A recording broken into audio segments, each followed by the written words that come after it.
yo amanezco, en realidad me despierta mi madre diciéndome, bueno, felicitándome por mis 18 años, y además diciéndome que me regalaba, que su regalo era, nunca me voy a olvidar, me dijo, y te regalamos las Malvinas dado que volvieron a ser nuestras porque habían sido tomadas por el ejército argentino.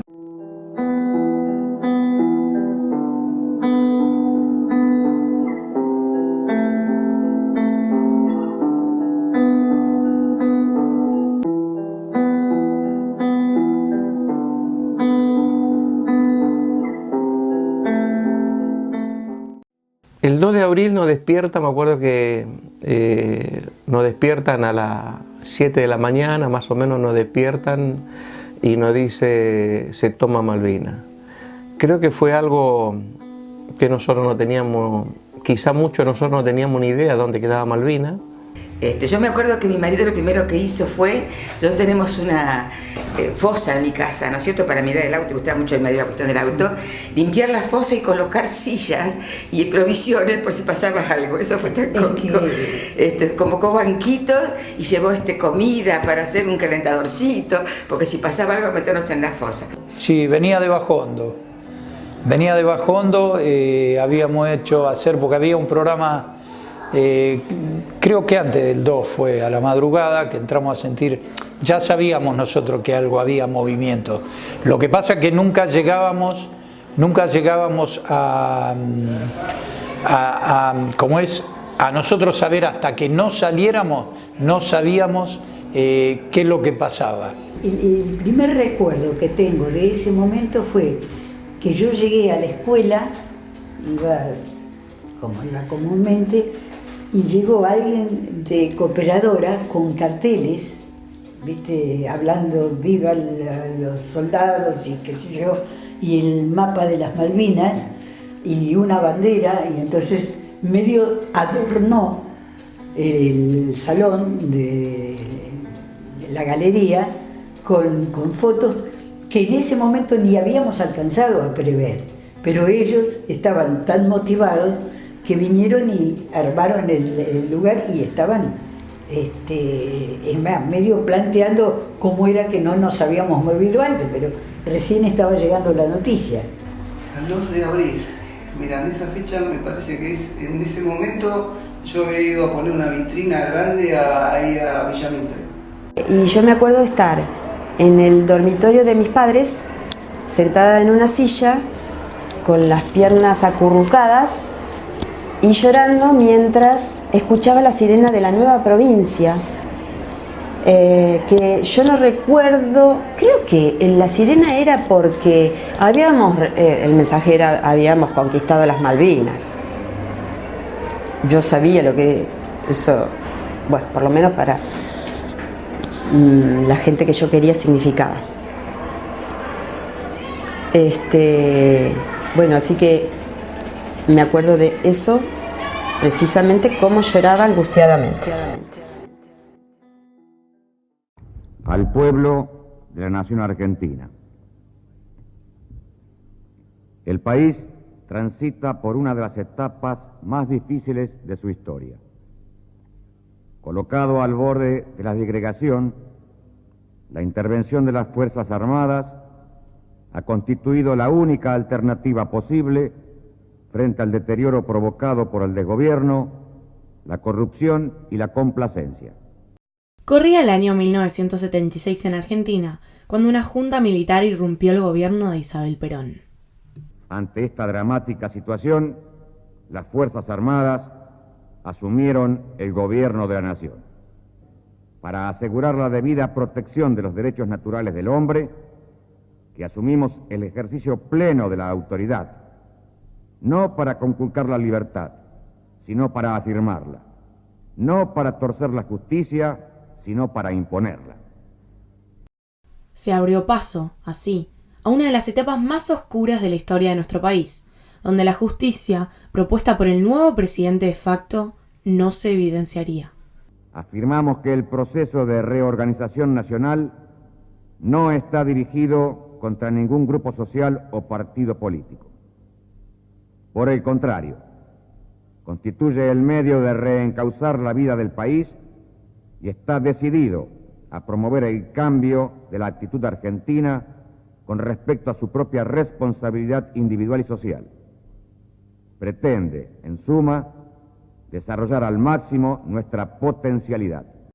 Persecuciones, secuestros y asesinatos exponen el terrorismo de Estado impuesto en este tiempo. Todas las medidas de gobierno estarán apuntadas a lograr el bienestar general a través del trabajo fecundo, con un cabal sentido de justicia social para conformar una sociedad pujante, organizada, solidaria, preparada espiritual y culturalmente para forjar un futuro mejor. La violencia y el desorden social tiñeron las calles argentinas, manteniendo de esta manera al pueblo atemorizado. Y yo viví un poquito la época de la dictadura como profesora de historia. Fui un poquito perseguida en las clases para ver qué daba. Hasta aún más fueron a mi casa y me estuvieron mirando mi biblioteca para ver los libros que tenía. Así que antes de que vinieran, que sabía que iban a venir, mi marido tomó el trabajo de quemarme todos los libros que me comprometieran en algún momento por este asunto. Además, yo era profesora a la noche, así que esos Falcon verdes que decían que circulaban, continuamente andaban circulando, salía a las 11 de la noche, así que me iba a buscar a mi esposo, porque no era fácil en ese momento. El tema de la subversión en la dictadura, más nosotros que éramos camarógrafos, hemos pasado situaciones muy, muy complicadas, en tal sentido que muchas veces nos hemos salvado la vida de casualidad, porque yo me acuerdo una de las peores que he pasado, acá en la universidad, en Colón 80, hubo una toma y bueno, vino a reprimir la policía y vino a reprimir otra fuerza, y yo con un jefe de fotógrafo de la nueva provincia, Osvaldo Zurlo, nos pudimos esconder, no sé si está todavía en el Club Argentino, donde estaban los tubos de gas, que eran puertas grandes. Nos metimos ahí porque claro, nosotros estábamos en el medio de los dos bandos, y bueno, ahí nadie te iba a preguntar, nadie sabía, nadie nada, uno se la jugaba. También éramos muy jóvenes, locos de la guerra por el trabajo, y bueno, esa vez nos salvamos por eso. A lo mejor quizá de los alumnos mismos, yo tuve muchos alumnos te hablo de la época de la dictadura, muchos alumnos que terminaron llevados y nunca supe más de ellos, chicos macanudísimos eran, pero con unos pensamientos bastante avanzados, y sí, en las clases, imagínate, en historia, era un debate continuo sobre el problema del momento, ¿no? Intervención fue en un, ¿cómo se llama? En la calle Panamá. Estaba trabajando con mi padre, yo porque trabajaba en la minería y trabajaba particular. Y al lado donde nosotros vivíamos, vivía un militar. Entonces, como nosotros estábamos trabajando arriba estábamos haciendo parte sanitaria, un día cayó y nos hicieron un rastrillaje y nos llevaron a todos por averiguación de antecedentes. Incluso hubieron dos, mi viejo se salvó, pero dos compañeros de mi viejo que los apuraron para que respondieran qué estaban haciendo, por qué miraban para el lado, porque nada que ver, ¿viste? Simplemente trabajaban ahí y bueno, hicieron una investigación nada más. No, y que te levantaban los cursos, venían, estabas en clase y venían alumnos, todos vamos, y los reunían todos en el salón de actos y cantando la marcha y levantando la mano. No, yo lo viví muy bien, esa época, hablo de la época de la dictadura, fue tremendo porque no eras dueña del curso, venía una X persona. Bueno, los chicos vamos, te hablo de la noche, el turno noche, vamos, y se reunían todos y los profesores adelante, los que estaban más comprometidos en el asunto, adelante, cantando una marcha, no sé cómo se llamaba esa marcha, cantaban con la mano así todo, y uno estaba así, imagínate, más joven, estaba asustadísima. Sí. Aunque también estaban aquellos civiles quienes aseguraban continuar viviendo con normalidad. Toda nuestra época de secundaria, y sobre todo los últimos años, nosotros nunca, salíamos a la calle, nos cuidábamos, andábamos con nuestros documentos, nunca nos pidieron documentos, además. No, nosotros, yo que sepa, y más en la parte de noticiero, ni en la parte de donde estuvo los militares, ni en la democracia, nosotros nunca, por lo menos lo que yo escuché, o a mí, o a mi jefe, o a los que éramos en ese momento, nunca nos marcaron una línea de hacer, sino simplemente nos mandaban. Es decir, nosotros teníamos una rutina, el jefe nos decía, tenés que ir a este lado, a tal lado, a tal lado, a tal lado. No sé si la empresa, con los lugares que íbamos, había unos arreglos, había cosas, bueno, ahí nosotros no lo sabíamos. Ahora, en la parte nuestra de trabajo, jamás. Nunca nos dijeron esto no, esto sí, esto no, esto. Obviamente, en mi casa, mi mamá me machacaba en forma permanente. Anda y volvé, anda inglés, volvé, anda a la escuela y volvé, cuidado a dónde hacen las reuniones, no hables con nadie extraño, no te juntes en nada extraño, nada que ver, o sea, nos enseñaron que no nos teníamos que involucrar con nada que tuviera que ver con pensar, y estoy hablando de pensar políticamente. Durante esa época los autos policiales pasaban, pero nunca nadie nos llamó la atención, nunca nadie nos paró, nos pidió documentos. Sí mirábamos con mucho cuidado y con mucho respeto, pero y respecto a lo otro, nunca he presenciado a alguien que haya sido detenido y que se lo hayan llevado en algún vehículo porque no tenía documentos. Nunca presencié. Siempre escuché, pero mientras que salíamos no puedo decir otra cosa que no. La verdad fue todo muy tranquilo, lo que yo vi. En este marco, entonces, la Junta autoproclamada Proceso de Reorganización Nacional, comandada por Leopoldo Galtieri, decide tomar las Islas Malvinas en el intento de llevar a cabo una acción para finalizar con el descontento argentino ante las medidas sociales y económicas ejecutadas. La Junta Militar, como órgano supremo del Estado, comunica al pueblo de la nación argentina que hoy la República, por intermedio de sus Fuerzas Armadas, mediante la concreción exitosa de una operación conjunta, ha recuperado las Islas Malvinas, Georgias y Sandwich del Sur para el patrimonio nacional. Se ha asegurado de esta manera el ejercicio de la soberanía argentina sobre todo el territorio de las mencionadas islas y los espacios marítimos y aéreos correspondientes. Si quieren venir, que vengan, les presentaremos batalla. El 2 de abril de 1982, finalmente, se realiza la Operación Rosario, el plan de desembarco argentino en la isla Soledad.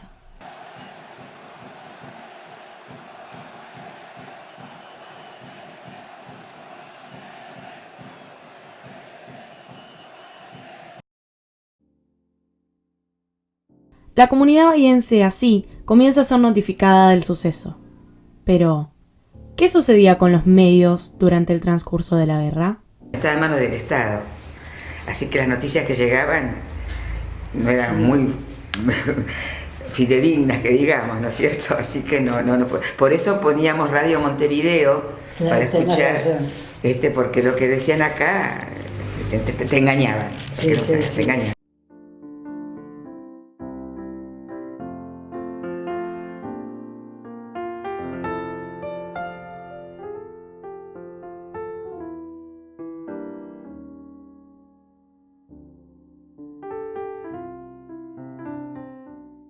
Cuando se decreta que las Malvinas habían sido regresadas al país, la gente como que se olvidó de por quién estábamos gobernados, y de ser los villanos pasaron a ser nuestros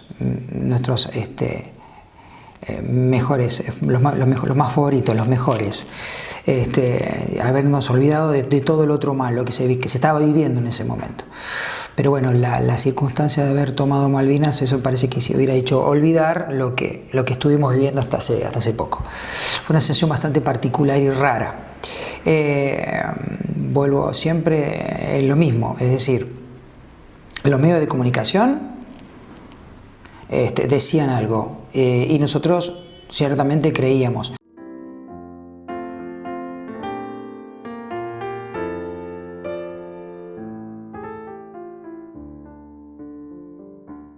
fuimos engañados. Ya, por eso. Tremendamente engañados. Entonces, ¿qué haces vos cuando una persona te engaña?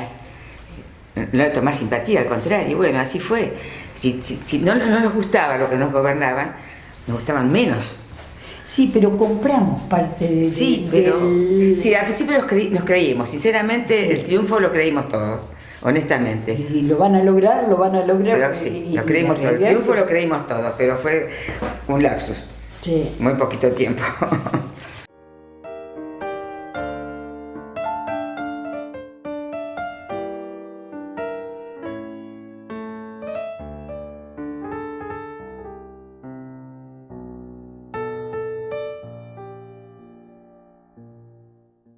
Y que como todo el mundo lo sabe, y ustedes por ahí que son jóvenes y no vivieron, que íbamos ganando y que la ganábamos, y bueno, y a nosotros nos pasaba lo mismo, porque era la misma información que llegaba a los medios.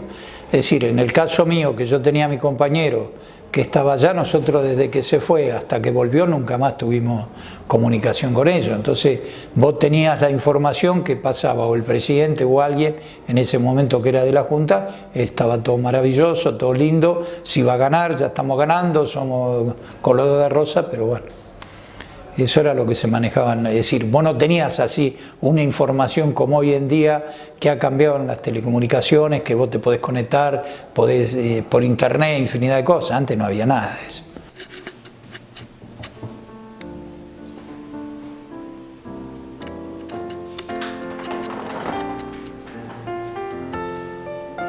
Y los medios de comunicación hablaban más de que se tenía que hacer la intervención militar, porque, ¿cómo se llama? Si no, eso ya iba a pasar a manos de los británicos como territorio no trabajado o no ocupado por ¿cómo se llama?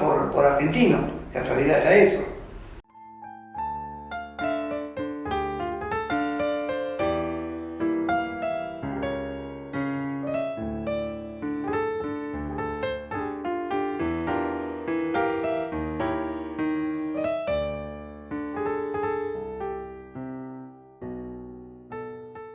Las informaciones que llegaba de Casanseu, que era en ese tiempo el periodista de ATC, que era como es de Buenos Aires, nos llegaban los reportes, pero los reportes un 50% era verdad, 50% era mentira.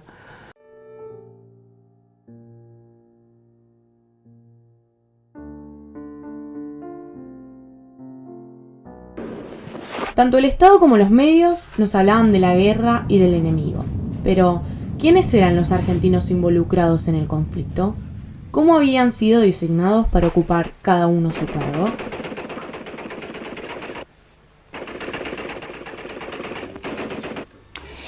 La elección, en realidad, cuando nosotros cumplimos los 18 años y una vez que el tema te decía hoy, el tema del sorteo determinaba si entrabas o no y a dónde entraba, ¿no? Ejército, Marina o aviación.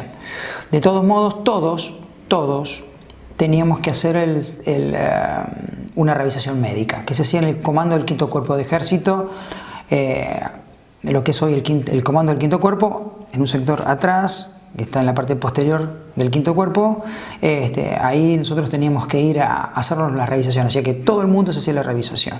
En el año 81, que fue en el año que ingresamos los dos a Bioquímica, él empezó a hacer el servicio militar en la Marina y con gran esfuerzo, bueno, y además en ese momento existía la posibilidad de un conocido que en una de esas aquel que estudiaba le facilitaban cumplir con todas sus obligaciones y más, porque tenía el beneficio de poder salir a las 2 de la tarde desde Punta Alta, venir y hacer lo que pudiera para seguir estudiando. Como estábamos acreditados en toda la fuerza, alguien tenía que ir un medio, y bueno, de acá creo que fue Osvaldo Zurlo, fue José Luis Calvo, que trabajaba conmigo, fue el Gordo Almirón, y bueno, y ellos sí se embarcaron sin saber a dónde iban. Lo embarcaron en un barco y llegaron allá y bueno, le dijeron, mira, vamos a ir a tal lado, pero bueno, no se sabía hasta que llegaron ahí. Sí. Y cuando estábamos volviendo un día, un viernes, creo que era 23 de marzo, como a las 7:30 de la noche, fuimos a la casa de su mamá, que era donde siempre nos reuníamos para estudiar, y la mamá, muy angustiada, nos recibe diciendo que había llamado el suboficial, que era el responsable de la oficina donde trabajaba él, que era en el Comando de Operaciones Navales, que no podía moverse de la casa, que se tenía que quedar, que a las 8:30, o sea 20:30, una hora después, lo iban a pasar a buscar. Nosotros dentro de la Armada está dividido 3 partes. Lo que es la parte buque, que es la parte, digamos, que maneja la parte marítima. Después tenemos la parte aeronaval, la que está acá en Espora, que es la parte aérea, que le da seguridad a los buques. Y nosotros, la Infantería Marina, somos los más baratos y los más, digamos, más baratos en el sentido de que no necesitamos mucho medio. Porque nosotros el buque nos deja en tierra y a partir del que nos deja en tierra es nuestro. Nos comunicamos con él y nos dice, no nos dice qué es, sin embargo nos dice que tiene que ver con algo relacionado con que Enrique sabía inglés. La revisación era una revisación médica, nos sacaban sangre, nos revisaban garganta, nariz y oído. Bueno, era una revisión bastante exhaustiva para determinar si estábamos aptos o no para poder médicamente y si fuera sido necesario poder participar. Yo para colmo me salvé de hacer la conscripción, estuve una semana, pues me tocó número bajo, pero igual en los números bajos me habían separado con 5 por la altura que tenía, en todos, no sé cómo será ahora, en todos los grupos 5 en el comando te separaban para granadero. Y yo, como trabajaba en Canal 9, que era la nueva provincia, por intermedio de la nueva provincia, en 2 días me firmaron la boleta, ¿viste? ¿Cómo es la libreta? Tuve algunos compañeros de ¿cómo se llama?, que convivía con ellos, jóvenes, que que lamentablemente estaban nombrados, no llegaron ahí, ¿viste? Salieron de acá, llegaron a Puerto Rosales y de ahí no intervinieron. Nosotros en el sorteo tuvimos gente que entró. Tengo un compañero que hoy por hoy es un ex combatiente que cuando fue sorteado tuvo que ir, fue como policía militar. Así que los últimos meses de la secundaria no lo vivió con nosotros porque se fue. Así que, pero después que terminó la guerra nos juntamos y nos contaba todo lo que él pasó. No era ni por asomo de lo que nosotros pensábamos. No, que lo que había ocurrido era que coincidentemente habían convocado 2 compañeros más de nuestro curso que estaban haciendo en Marina. Uno que se llama Marcelo y otro que se llama Agustín. Los convocaron a todos y lo que había ocurrido en esos días, que estaban incomunicados, era que les habían tomado un examen de inglés. Entonces los 3 se reunieron y decidieron, ¿qué hacemos? ¿Rendimos bien o rendimos mal? Porque esto tiene que ver con algo de esto. Se ponen de acuerdo y deciden que van a rendir bien. Bueno, de las 3 personas, o sea, de mis 3 compañeros, 2 aprueban el examen de inglés junto con otras 2 personas más, dos conscriptos más. Uno que era con apellido inglés, hijo de ingleses, y otro más, que no me acuerdo de dónde venía, del Gran Buenos Aires. Bueno, hasta ese momento aprobaron, fueron los 4 seleccionados. El tiempo nos dice que ellos, digamos, fueron afortunados porque a ellos los embarcaron en el rompehielos Irizar para hacer la operación Rosario el día 2 de abril. Los restantes que desaprobaron fueron al Belgrano.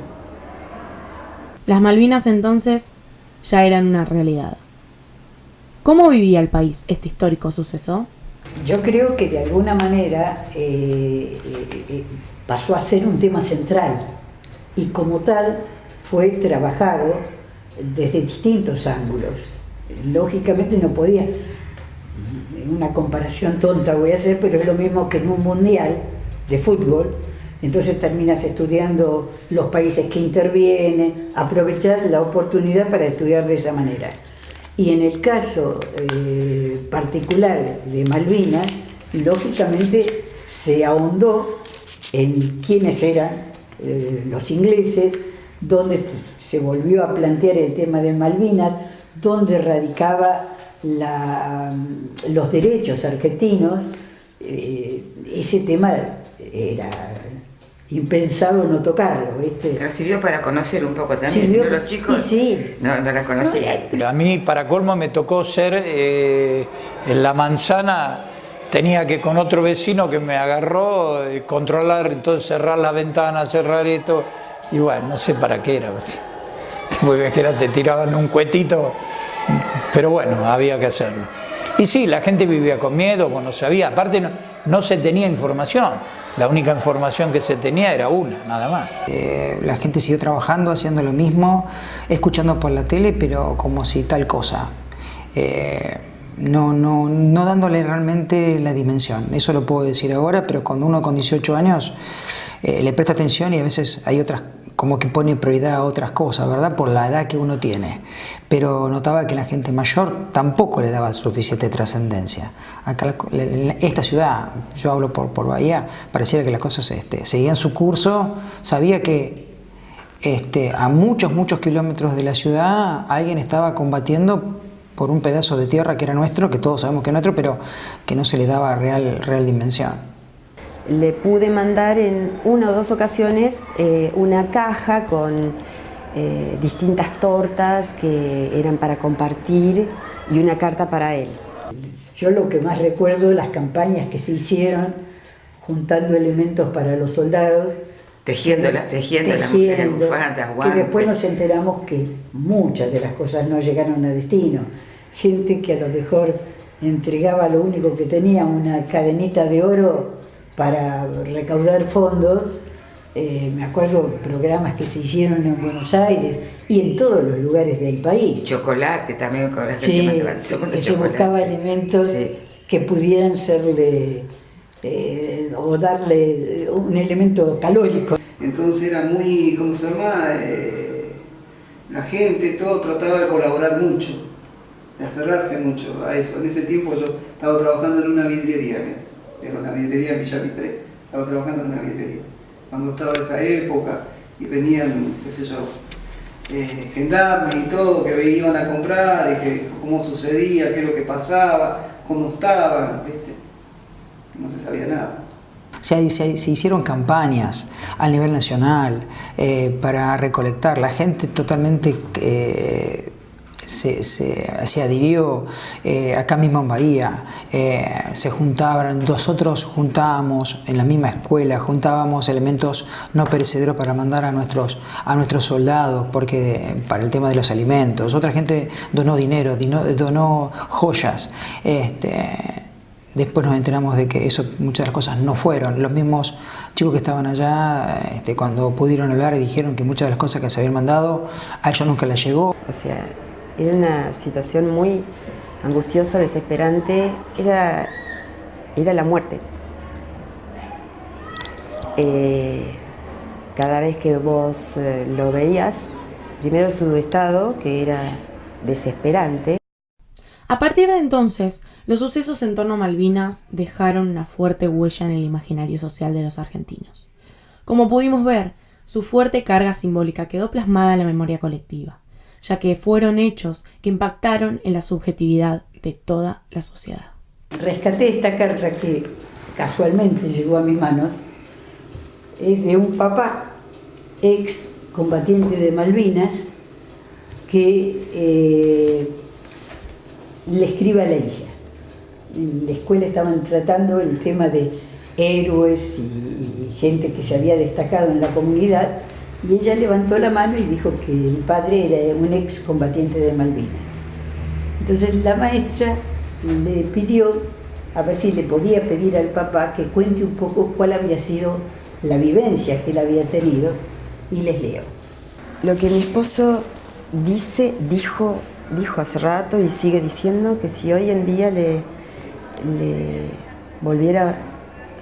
tuviera la oportunidad de volver a repetir esa historia, él dice que sí. Es inexplicable para muchos, pero él no es el único,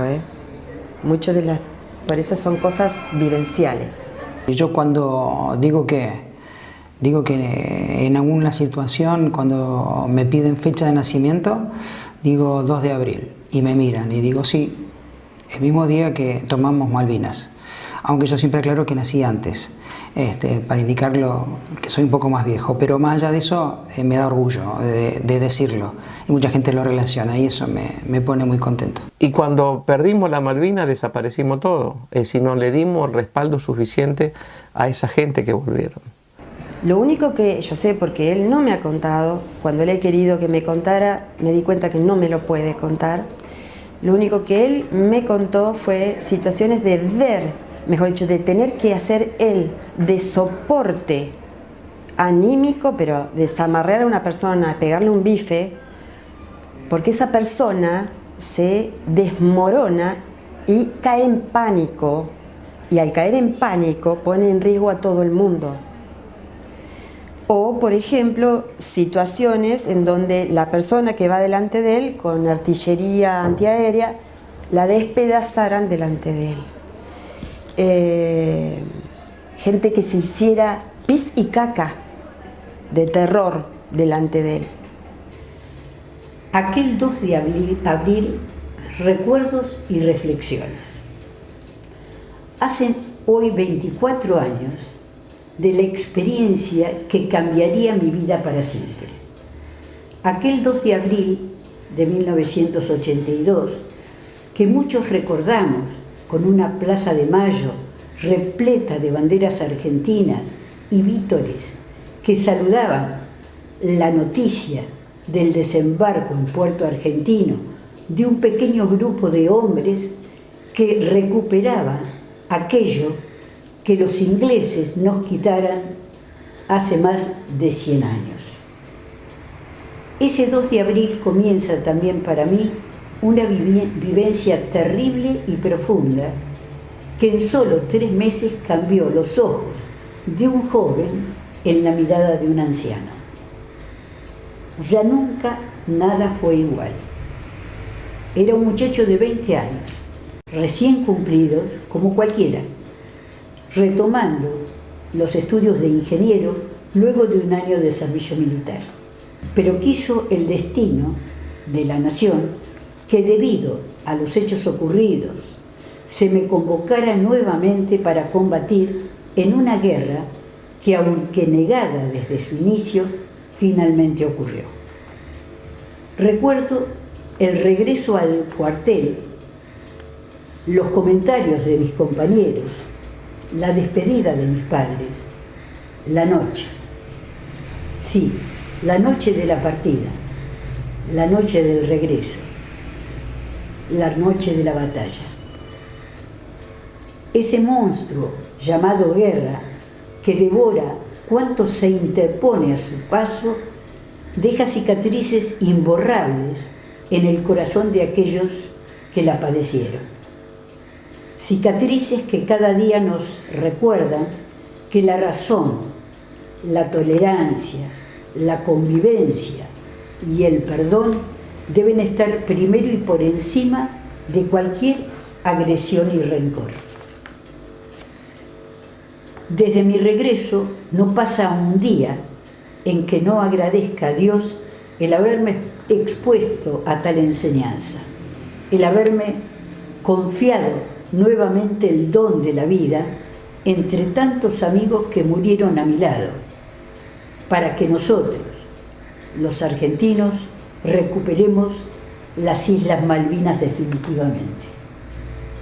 Hoy, ya no como ciudadano argentino, sino como un excombatiente de Malvinas, tengo el convencimiento y el profundo deseo que sobre la base del diálogo y la comprensión podamos ser soberanos en todo nuestro territorio, y que volvamos a ver flamear nuestra bandera argentina alta en el cielo de las islas como yo la vi.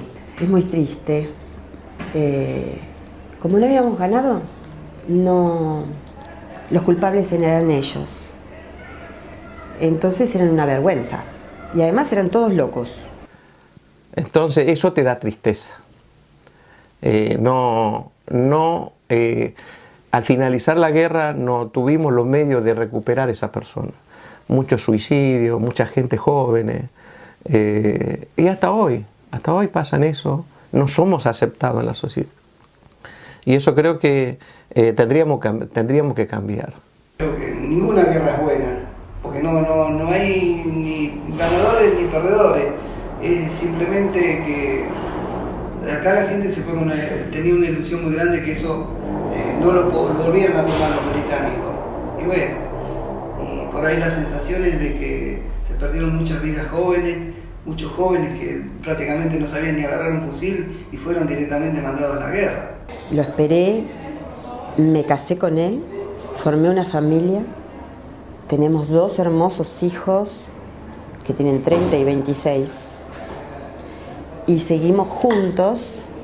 Él hoy tiene un trabajo de medio tiempo y se dedica a evangelizar en una escuela de evangelización católica y él lo necesita. Pero es una persona sana. Tiene sus huellas, él ha podido superar todo esto porque tenía gente que lo acompañó, lo contuvo y estuvo. El militar no es para gobernar. Nosotros nos preparamos, tenemos nuestra estrategia para defender nuestro país, pero no para gobernar.